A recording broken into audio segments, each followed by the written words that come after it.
Invertir en la bolsa de valores en momentos estratégicos y no solamente porque es una empresa que conoces o porque está de moda. Este es uno de los errores más comunes que comete la gente cuando quiere dar el salto a la bolsa de valores, a comprar acciones. Hoy en este estado de bolsa quiero que toquemos un tema del cual se habla poco, pero es muy importante. La valoración. Y es que el mundo de comprar acciones de la bolsa de valores no es tan distinto comparado con comprar otras cosas. Por ejemplo, si vas al supermercado y ves muchas leches, algunas cuestan 20 pesos, otras 30, otras 40, otras 50 pesos, y nos preguntáramos si están caras o están baratas, pues quizá la respuesta es depende. Puede que una cueste más, pero quizá sea de una categoría premium con mayores nutrientes, de algún ingrediente en específico, y me digas, cuesta más, pero está barata. O veas una de precio relativamente bajo, pero que me digas, no está barata porque por la calidad que te están entregando te están cobrando mucho. Y en el mundo de la bolsa de valores pasan cosas similares. El precio por sí solo no nos dice mucho. Y míralo con este ejemplo real. Aquí tenemos el precio de dos acciones relativamente recientes. Recuerda que esto va cambiando todos los días.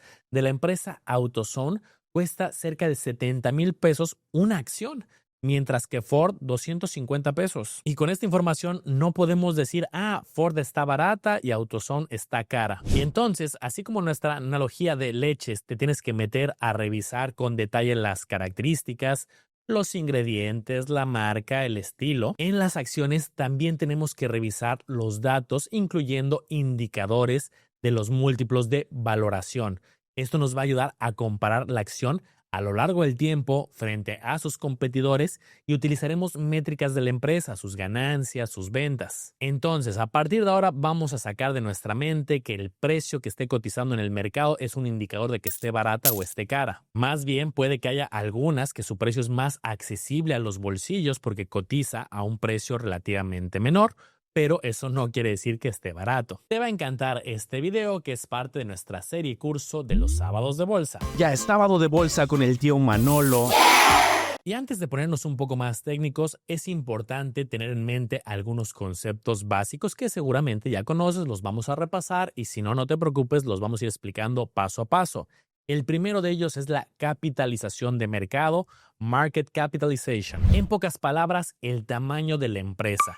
En la bolsa de valores hay empresas y si bien no son pymes, no son pequeñas empresas, son grandes empresas, pero aún así se clasifican en pequeñas, medianas, grandes. Y así como puedes encontrar empresas como Petco que se categorizan como empresas relativamente pequeñas hablando del tamaño de la bolsa de valores, y ahorita veremos por qué decimos que relativamente pequeños. Si aquí pusiéramos visualmente de forma gráfica cómo se ve la capitalización de mercado en billetes de $100, pues se vería de esta manera. Son unos paquetes muy grandes, tiene un valor irrelevante. Pero si la comparamos con una empresa muy grande de las cuales cotizan en la bolsa de valores, como el caso de Nvidia, pues se vería de esta manera. Aquí tienes la comparación de escala y por qué se utiliza esta terminología de empresas pequeñas, medianas, grandes, small, mid o large cap. Ahora, un segundo concepto importante que debes de llevarte en mente es que la empresa se divide en acciones.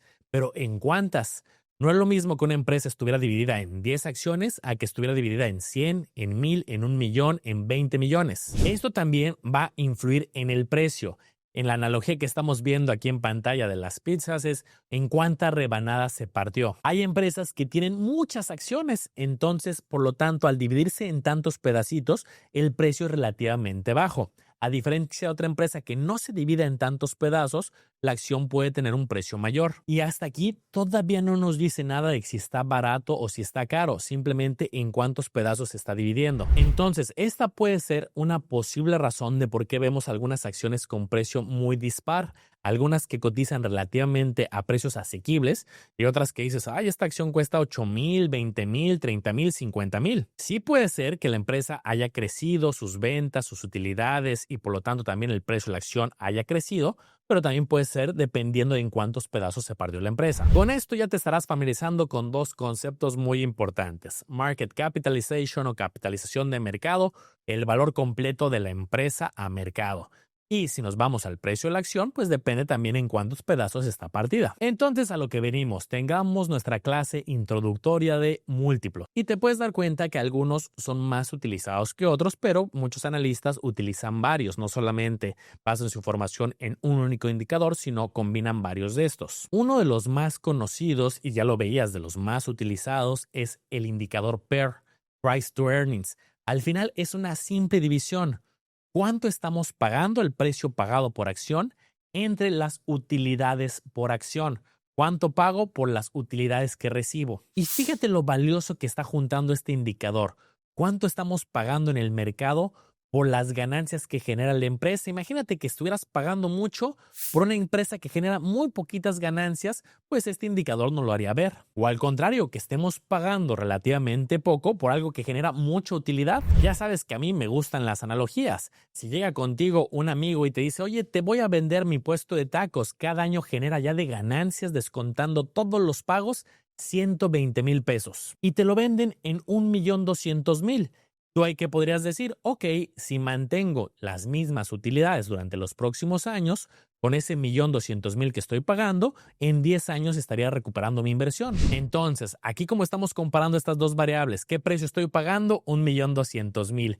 ¿Qué utilidad obtengo? 120,000 al año. Esto cuando lo llevamos al mundo de la bolsa de valores es qué precio se está pagando en el mercado en este momento y qué utilidad por acción estoy obteniendo. Y alguien me va a decir, claro, Manolo, pero aquí estás asumiendo que el negocio va a generar las mismas utilidades los próximos 10 años. Ya llegaremos a cómo resolver eso. Ahorita estamos enfocándonos con información actual que se tiene en la empresa.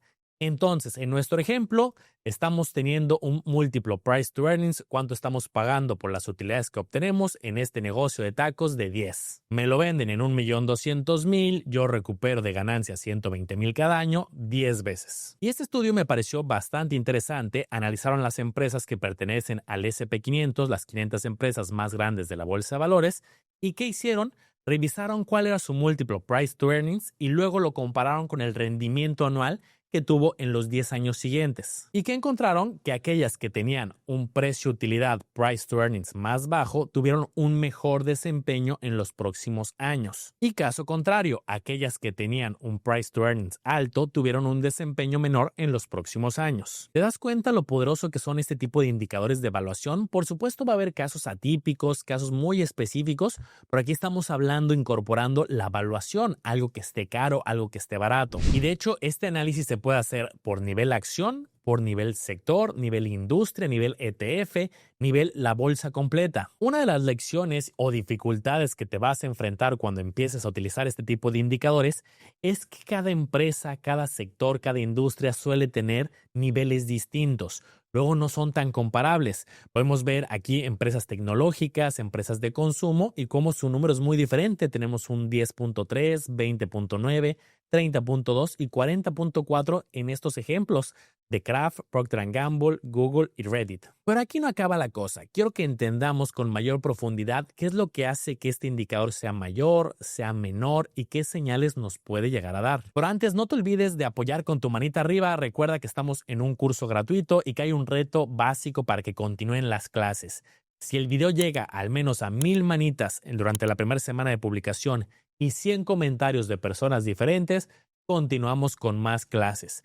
En la medida que ya no haya apoyo con los likes, con los comentarios, puede ser una señal de que ya este curso no está generando interés. Ok, entonces, ¿qué mueve este indicador? Lo que está en la fórmula ya lo viste, ya lo conoces, es precio y utilidad. Pero, ¿por qué tienen diferentes niveles y podría ser aceptable para un inversionista tener un múltiplo mayor? Y es que algo que ya comentábamos que podría ser injusto o simplista es considerar que las ganancias van a ser siempre las mismas. Por lo tanto, las expectativas de crecimiento de la empresa son bastante relevantes y eso puede justificar que un inversionista diga, ok, sí estoy pagando un precio mayor por las utilidades que estoy obteniendo, pero estoy dispuesto a pagarlo porque creo que esta empresa va a crecer mucho. Siguiendo la analogía de los puestos de tacos, es como si te dijeran, ok, te vendo otro puesto, también genera hoy 120,000 pesos de ganancias, pero hay una expectativa de que los próximos años va a crecer a un ritmo del 20%. Si a diferencia del negocio inicial que se mantenía plano en utilidades, me ofreces este otro negocio que tiene este crecimiento y fíjate al año 6 y al año 7 los niveles que va a tener, por supuesto que me va a llamar la atención más el segundo y estoy dispuesto a pagar más el día de hoy. De ahí que no solamente revisar cuánto pago por las utilidades que obtengo, sino también el crecimiento estimado es una variable bastante relevante. Entonces, para dejar claro qué es lo deseable, queremos pagar un precio por las utilidades que obtengamos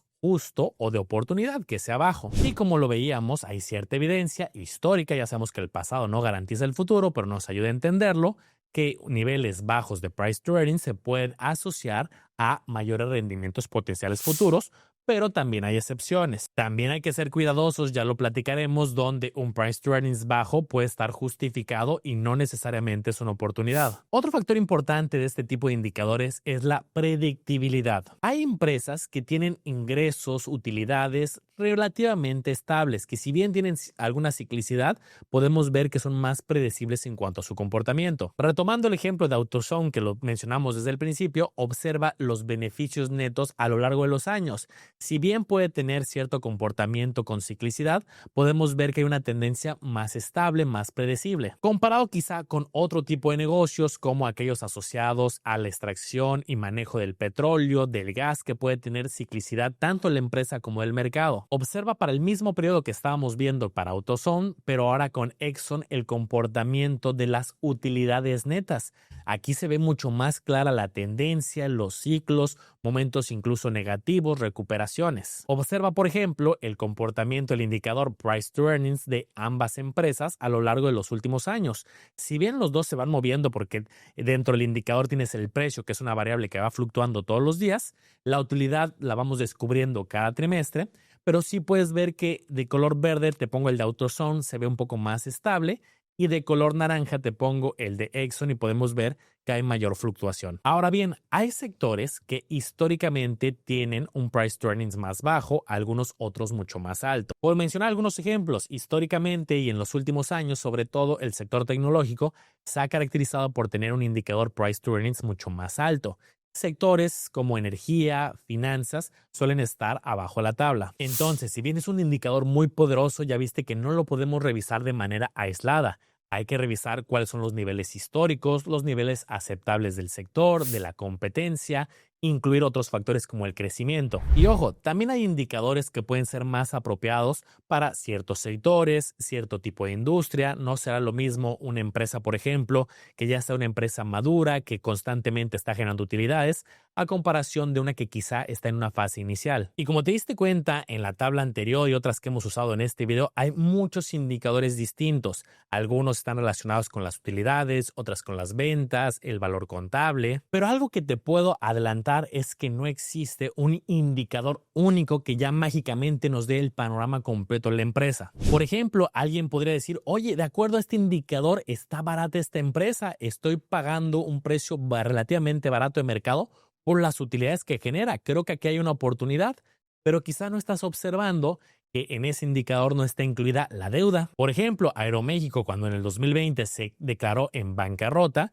pues tenía una deuda significativa y estaba operando bajo pérdidas. Imagina que alguien hubiera invertido solamente buscando el indicador Price to Earnings o algunos otros indicadores de evaluación. Y mira, quiero darte otro ejemplo con dos empresas que son más o menos comparables, porque los dos se dedican a la fábrica de empaques de cartón y plástico. Y quiero que veas lo peligroso de solamente revisar un solo indicador, una sola información.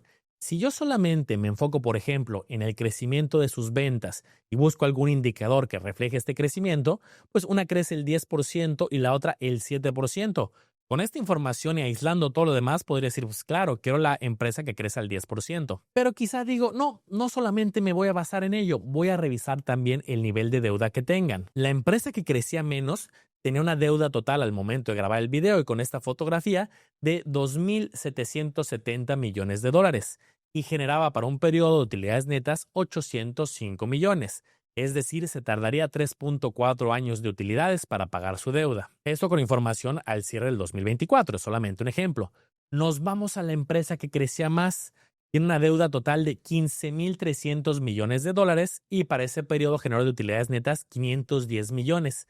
se tardaría 30 años de utilidades en pagar su deuda. ¿Y qué pasa ahora si voy a revisar el indicador Price to Earnings? Pues puedo ver que es más bajo, que podría representar una oportunidad porque estoy pagando menos por las utilidades que obtengo, pero ya vimos que también tiene un tema importante en deuda. Y a ver, este tema da para mucho. Ya viste que hay muchos indicadores. Además, existen variantes. Podemos ver, por ejemplo, el Price to Earnings con las utilidades actuales o también podemos incorporar con las utilidades esperadas futuras. Entonces, te voy a pedir dos cosas. Uno, que profundices en este tema, que te lleves tarea, que investigues acerca de este indicador PER, Price to Earnings o precio-utilidad.